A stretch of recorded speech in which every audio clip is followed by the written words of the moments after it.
Alright mga kamix, welcome to my vlog. So for today's vlog mga kamix ay mag-sit up tayo ngayon sa Yamaha mixer papunta dito sa ating B8 sound card o laptop.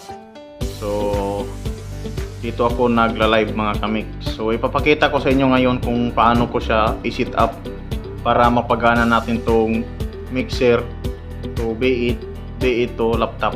So kailangan lang natin ng mga cord mga kamix. So ito, katulad nito, USB type sa dulo, tapos type C naman dito. So itong dulo na to mga kamix ay para sa laptop, at saka ito naman ay para sa B8. Tapos kailangan din natin ng ganitong jack. Ayan,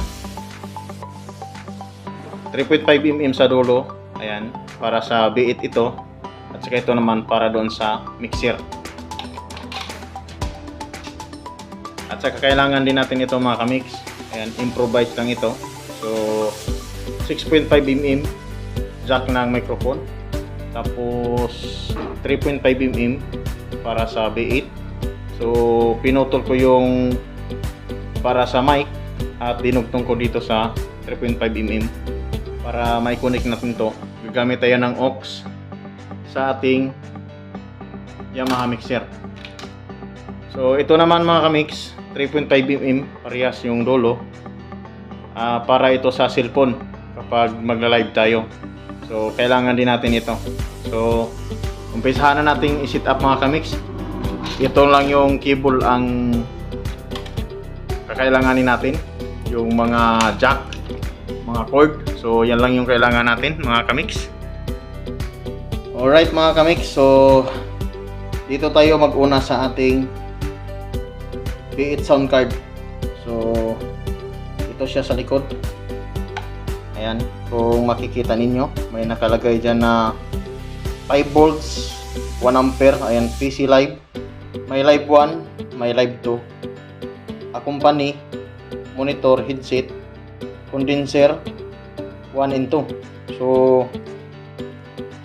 dito tayo unang magtalagay ng mga cords or jack. So ito yung uunahin natin mga kamix. Ito yung para sa ating music, no? So itong dulo nito, ayan, input natin to dito sa accompany.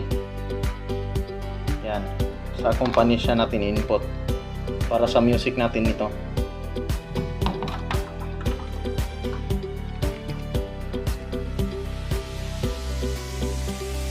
Tapos ito yung ating mixer mga kamix, 4 channel ito. So itong dalawang jack, so kung makikita ninyo yan yung record, so ito yung output ng mixer. So dito natin to ilagay. Ayan, white and red lang naman yan. So ayan na, para sa music na natin yan. Output mula sa mixer papunta dito sa ating B8. Tapos isunod na natin ito para gumana yung ating microphone, kasi dito tayo maglagay ng microphone sa ating mixer mga kamix, hindi sa B8. So dito tayo maglagay sa mic 2. Yan.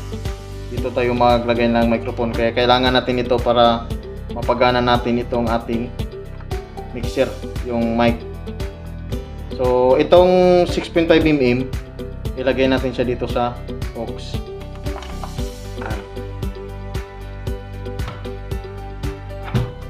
Tapos ito namang 3.5mm i-input natin siya dito sa condenser.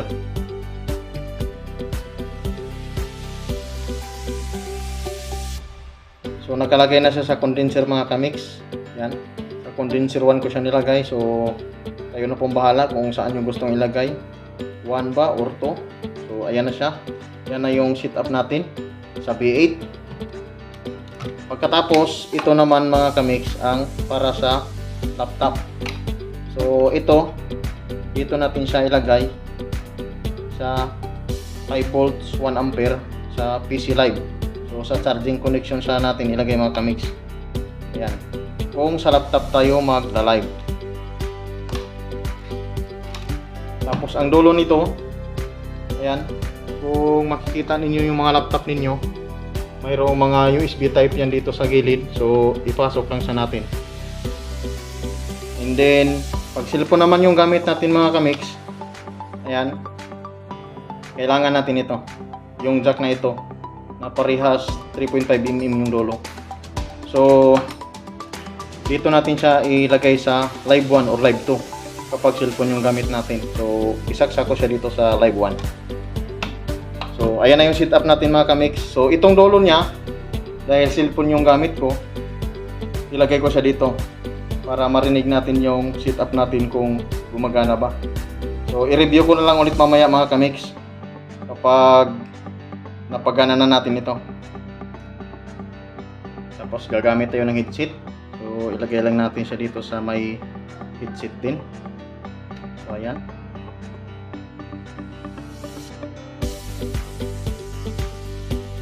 So ito na yung setup natin. So power on na natin kung okay ba yung setup natin at nang marinig ninyo.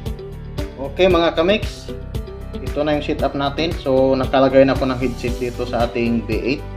So dito ko nilagay yung headset. Tapos gagamit ako ng dynamic microphone. So ito siya. So ilalagay na lang natin siya dito sa mic 2. So nakasaksak na siya dito sa mic 2 mga kamix. So itong setup natin mga kamix, pwede tayo mag-operate dito sa B8, sa microphone, or dito sa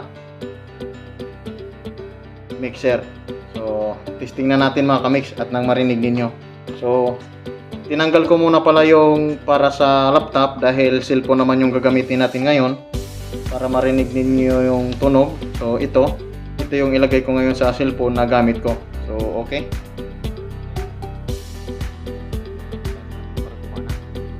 Sound check. Check. Sound check. Okay, check.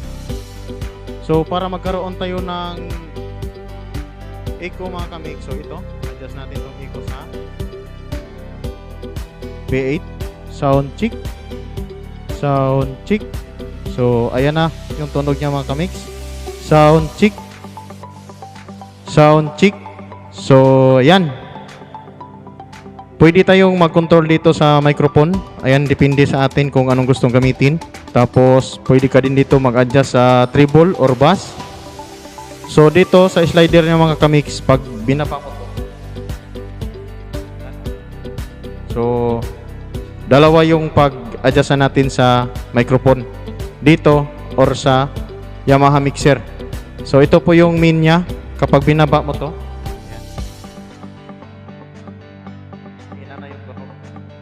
so pag tinaas mo siya, lumakas ulit. So pwede din tayo dito mag-adjust ng bass, treble, or high.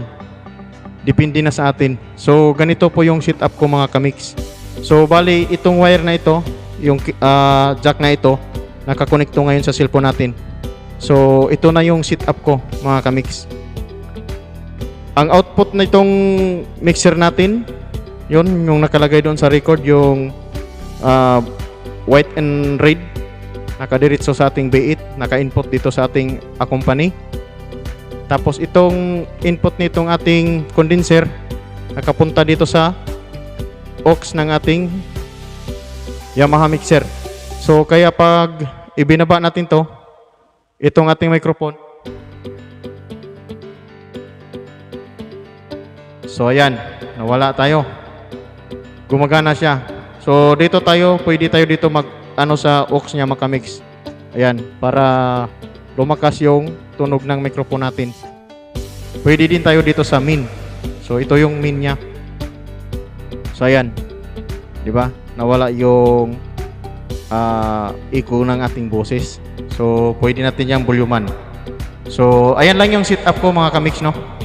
So pag nagla-live kasi ako, bali ito yung ginagamit ko, yung laptop. So ganyan, nakakonect siya dyan, yung cord na yan, yung USB cord na nakapunta sa ating laptop, at saka itong Type-C na dito sa ating charging sa B8. So, ito, wala na ito kapag laptop yung gamit ko. Pero pag cellphone, kailangan mo ito. Yung ganitong jack na 3.5mm.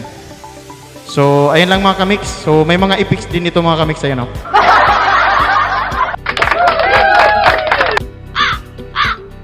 So, ayan. Magagamit mo lahat tong epics na ito kapag nagla-livestream ka. So, itong setup na to para to sa livestream ng YouTube or Facebook. So, sana may natutunan kayo sa aking konting setup mga kamix. Ganito ang mag-setup sa Yamaha Mixer to B8, B8 to laptop or B8 to cellphone. So, thank you for watching.